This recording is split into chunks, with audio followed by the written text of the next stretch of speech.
Այժմ հասնենք դաս 46-ը Վիլհելմ Ստեյնից։ Վիլհելմ Ստեյնիցը արդեն հաջորդ դասում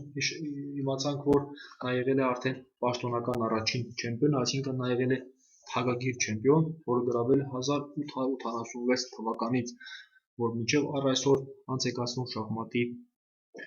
առաջնություն, աշխարհի առաջնություն, այսինքն 1886 թվականից մինչև առ այսօր։ Հենց սկզբից 1886 թվականից նվաճել է աշխարհի չեմպիոնությունը Վիլհելմ Ստեյնիցը։ Հենց այս տրամադրերը դաս 46-ը իր խաղացած պարծաներից է։ Կարդանք պահանջը, գտիր հաղթական շարունակությունը, գրքերը վերցված են Վիլհելմ Ստեյնիցի խաղացած պարծաներից, սկսում է հաղթում է աշխարհի առաջին չեմպիոնը։ Արդեն հիշեք, անթագագիր չէ, հենց թագ ունեցող չեմպիոններից է պաշտոնական համարվող առաջին չեմպիոնը։ Այս տրամադրում Վիլհելմ Ստեյնիցը խաղում է սպիտակ գույնով։ Այստեղ միավորային դիմում է հավասարություն, երկուական նավակ, թագուհի եւ ձի սպիտակները պետք է ստանան նյութական առավելություն, որպեսզի ստանան հաղթած դիրք։ Եվ հետևում է Վիլհելմ Ստեյնիցի նավակի զոհաբերությունը։ Նավակ Ե7 շախ։ Սերերը ստիպված են վերցնել, թե չէ սպիտակը կվերցնի սև թագուհու, վերցնում է թագուհով նավակին։ Հաջորդով հետևում է նավակ C8 շախը, արդեն թագուհին երբ վերցրեց նավակին, բացվեց թագուհու այս ճանապարհը։ Սև նավակը վերցրեց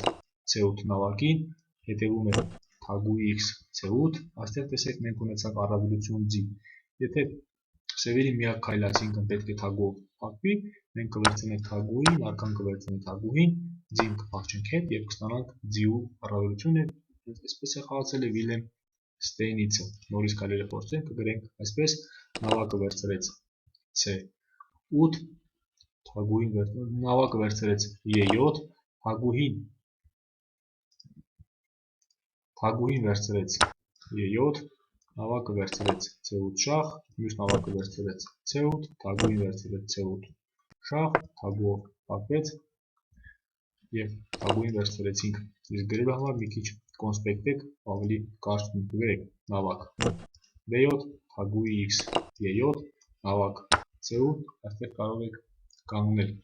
Տեսնենք հաջորդ տրամագրին։ Այս տրամագրում Ստեյնիցը խաղացել է սև գույնով եւ հետաքրքիրն այն է, որ Ստեյնիցը չի ընտրել թագուհով վերցնել նավակ, ուղղակի կարող է շահել նաև նավակ, այսպես կարող է հաղթել։ Մասնա խաղացել ավելի գեղեցիկ, կատարել է շատ հետաքրքիր զոհաբերություն, նավակը վերցրեց D2 շախ, կարող է վերցնել միայն արքայով, թագուհը վերցնել չի կարելի, կբացվի շախի ճանապարհը, նա վերցրեց արքայով նավակին, հետևում է նավակ D8 շախ, արդեն բացվեց նավակի ամբողջ գիծը, այստեղ արքան ունի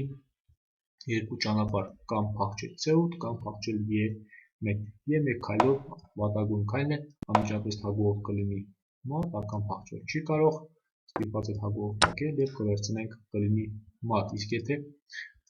նավակի շախին արքան փախչի C1, այստեղ կատարվում է հետաքրքիր քայլ, փիղ A3 շախ, սև արքան մատային մեկության մեջ է պետք է փակել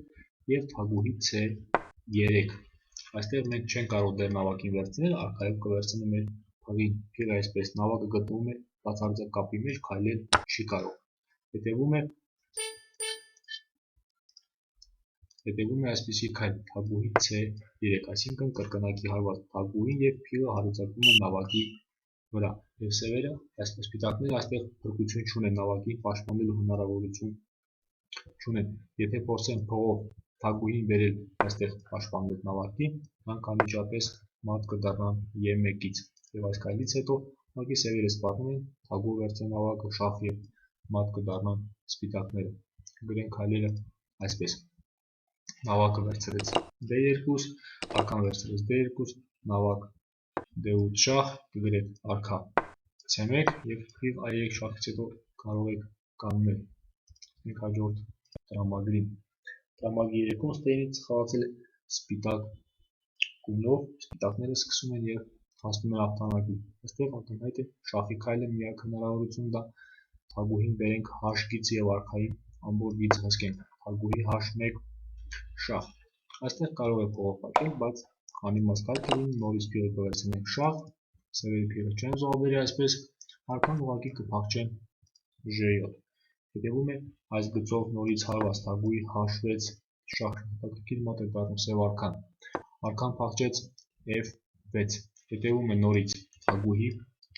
H4 շահ։ Եթե արքան ընտրի նորից նույն տեղը, հետևում է փողով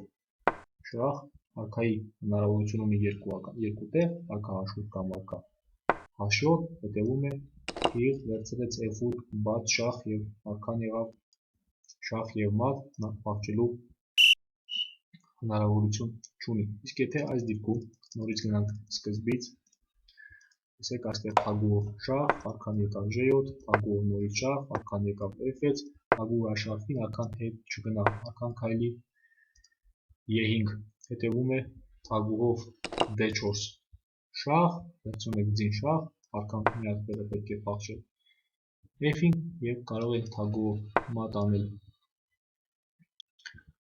F4-ից կամ կարող եք ուղղակի G4 շահ եւ նույնպես շահ եւ մատ, տեսեք արքային գնալու տեղ չունի, արքային անկյունից հանեցիք, բերեցիք դաշտի կենտրոն եւ կենտրոնում շահ եւ մատ եղավ։ Տրամադրում կգրենք այսպես, որպեսզի շատ երկար չստացվի, կգրենք թագուհի H6 շահ, արքա G7, H1 թագուհի նորից H6 շահ, արքա F6, գրեք թագուհի H4 շահ, այստեղ կարող եք կանգնել։ Անցնենք հաջորդ տրամադրին։ Հաջորդ տրամադրում ստեյնից խաղացել է սպիտակ գույնով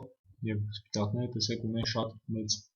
դիրքային առավելություն, որովհետեւ նավակը մխրճված սևերի դիրքը ամբողջ հաշգիծը սպիտակների հսկողության տակ է, մնում է թագուհու դիրքը մի քիչ ակտիվացնենք, որը այս դեպքում չի ստացվում, դեռ փիղը մեզ խանգարում է թագուհի H4 քայլով սպառնանք H7-ից մատ։ Ուղղակի նավակի զոհաբերություն փղին, որ ստացվի մեր պլանը։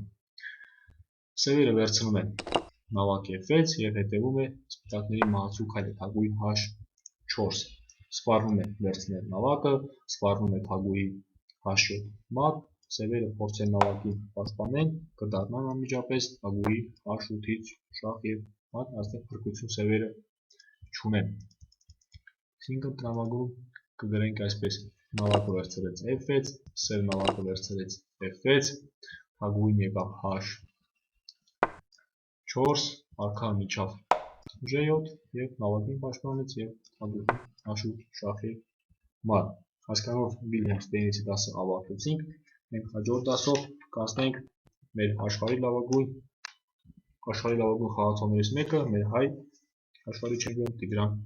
Պետրոսյանի պարծաները։